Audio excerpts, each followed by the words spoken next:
Hit in Tekken 8 gives you access to the Hit Smash, which is a very overpowered resource in this game. It's safe to say that the Hit Smash was heavily inspired by the Rage Drive back in Tekken 7, so this got me curious. Just how exactly does the Hit Smash compare to the Rage Drive back in T7? So let's first talk about some of the major differences between the Rage Drive in Tekken 7 and the Hit Smash in Tekken 8. And of course, one of the biggest differences is that the Rage Drive in Tekken 7 was only accessible during Rage, whilst the Hit Smash in Tekken 8 is basically given to you for free when you pop your hit. Furthermore, the Rage Drive of course was locked behind Rage, which means it was a shared resource with the Rage Art. You had to decide whether you wanted to use the Rage Drive or the Rage Art. And with Hit in Tekken 8, that's not the case. Hit is a free resource independent of Rage. In this game, you're free to use a Hit Smash and then use a Rage Art at the end of it as well. So in terms of accessibility, the Rage Drive always felt a little bit more fair because again, you had to earn that resource. You had to lose a lot of health, go into Rage, and had to choose between the Rage Drive or the Rage Art. That is not the case with the Hit Smash. This resource is given to you for free. It's readily available at your disposal to be used at any given time. This is something that people have complained about because the Hit Smash is a very strong resource. So is it fair to have something this overpowered given to you for free? Should we earn it as well, just like the Rage Drive? That is the ongoing debate right now. Another key major difference between the two is priority. The Hit Smash takes priority over everything except Rage Art. Of course, that's a very rare scenario where you trade a Hit Smash for a Rage Art, but other than that, you cannot defend against a Hit Smash apart from movement. There is no other way. This beats Power Crush and this beats parry as well. This was not the case with the Rage Drive back in T7. Characters like Heihachi had weaknesses to the Rage Drives in the sense that they could actually get parried if the opponent made a hard read. You could also power crush through Rage Drives as well. So as strong as they were back in T7, they had some defensive play to them. You had ways to counter them, which made them again feel a bit more fair because it didn't feel like these, be all end all moves, right? One move to end it all. This was never the case with the Rage Drive. But with the Hit Smash, it's like, oh my days, if this guy has Rage Drive, so if this guy has Hit, just best believe you have to block or make the hardest read and get a clean sidestep off of that Hit Smash.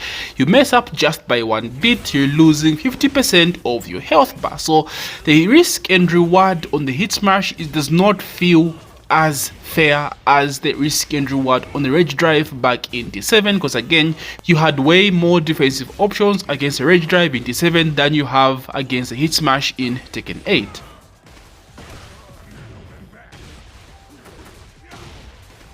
Rage Drives in Tekken 7 had a lot more variety in terms of what they did on block and on hit as well compared to the Hit Smash in Tekken 8.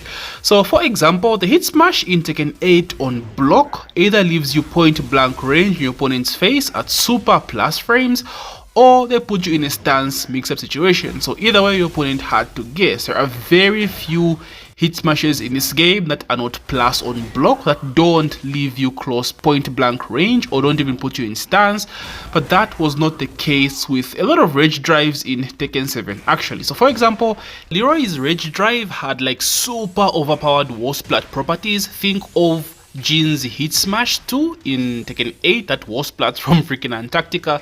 Leroy's Rage Drive was the same, but because of this on block, it had massive pushback. So once you did this on block, you did not get a mix-up afterwards. So this was something common with a lot of Rage Drives in Tekken 7. So characters like Kunimitsu, Feng as well had this property, but of course that does not apply for every Rage Drive. There are some characters that broke this rule. Characters like Nina could wall splat you from freaking the Amazon bro, but you could still go in for a crouch mix up afterwards. So that was more so Tekken 8-esque like, Hit Smash, similar to the Hit Smash right now. But like, there was at least some sort of balance in terms of what the Rage Drive would do on block. You would not be forced to get a mix-up afterwards. Characters like Murdoch, of course, didn't care about this, because Murdoch on block got a 50-50 mix-up between a low and a mid. Rage drives also had a ton of variety in terms of what they did on hit. So you had rage drives that were like combo extenders, you had rage drive that spiked with a lot of damage, rage drives that were just basically a hit, like I said with Leroy's rage drive or Fang's shoulder. So we had rage drives like Heihachi, for example, a 10 frame, you can actually hit confirm. However, a lot of rage drives in Tekken 7 were actually combo starters. So like for example, Brand's enhanced back 1, this was a combo starter.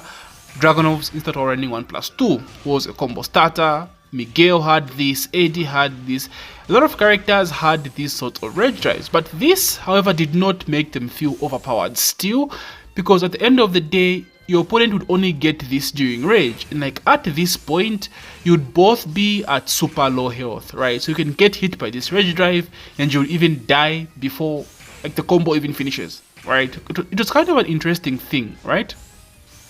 It built this intense moment at the end of the round.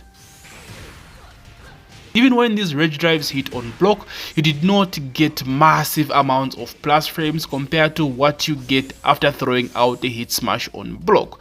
But in terms of strength, I can't say the hit smash is way overpowered than the rage drive, because like I said, you had rage drives that were combo starters. Rage drives as well interacted with stages like hard floor breaks, ground breaks. Remember Armor King's rage drive gave you a guaranteed throw. Armor King could do like a rage drive into a tombstone, into floor break, into like super massive damage. So this was still a thing back in Tekken 7. Although people complain about this in Tekken 8 with the hit smash interacting with war stages or war hazards like floor blast, wall blast, this was also a thing back in Tekken 7. So they do share some similarities to some degree. But the hit smash feels way overpowering because again, it's a free resource. You have access to that shit at round 1 start. Rage drive had to be earned by going into rage. There are a lot more differences between the rage drive and the hit smash from Tekken 8. I thought I'd just talk about some of the more glaring differences between the two.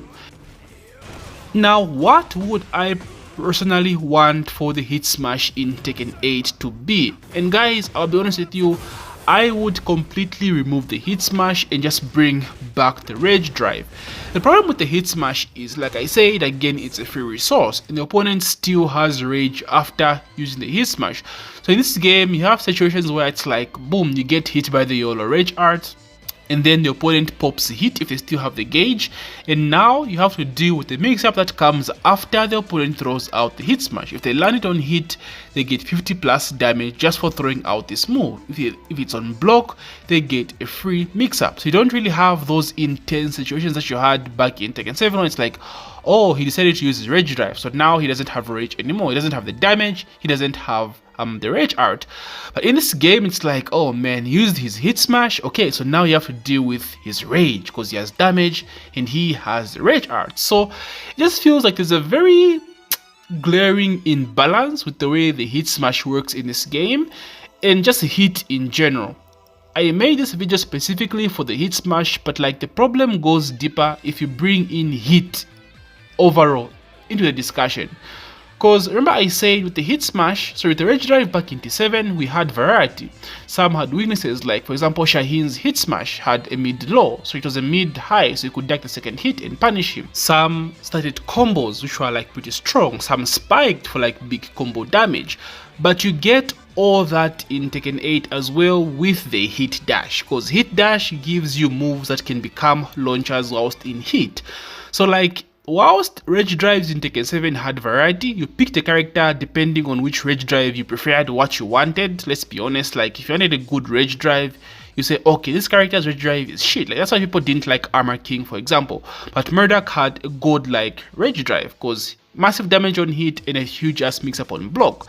But in Tekken 8, it's like, okay, I have a hit smash that can do 50 damage. On block, it goes in for a free mix-up.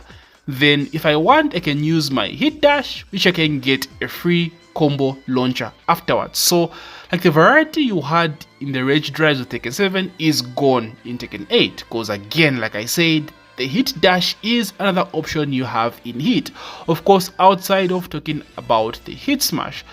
So like, I don't know, I just felt like this is something I would discuss or just talk about, because I feel as though even 1 year after the game's launch in Tekken 8 lifespan, we are still talking about the mechanics of the game. It still feels like a beta to some degree. And honestly, it just rubs me the wrong way, bro. Like, we should be over this by now. Tekken 8 should have its identity. We should not be questioning mechanics after a year, in the game's lifespan. So for me, it's like, what are we doing, bro? What are we doing? So I don't know what they're gonna do about this, because hit smash feels very overpowering. It feels like it's like the god move that every character has with very little counterplay. Let us be able to parry this shit. Let us be able to power crash through this shit. It should not be a free resource that's like super overpowered in that sense. Like, it's just, oh my days, it is out of this goddamn mode, bro. The hit smash is very, very strong. So anyway, guys, just a brief conversation I thought I would have, just something interesting, very niche topic. How do you guys feel about the hit smash versus the rage drive? Which mechanic do you think is better? Which mechanic would you prefer in Tekken 8? And do you think the hit smash is okay the way it is, or needs some changes? Like, how would you change the hit smash, guys? Like, let me know, right? People have so many different ideas. Like, I had this cool ass podcast with Mike Hollow a few days ago. I made a call talking about this whole hit smash versus rage drive thing. It was pretty interesting. So there are a lot of very good ideas, and I would love to hear yours, boys. So drop the comments and let me hear your thoughts. So anyway, guys, thank you so much for watching my video. If you made it this far, don't forget to that like button and subscribe if you're new. And as usual, may the Frenada be ever in your favor. GG, Nemi gang.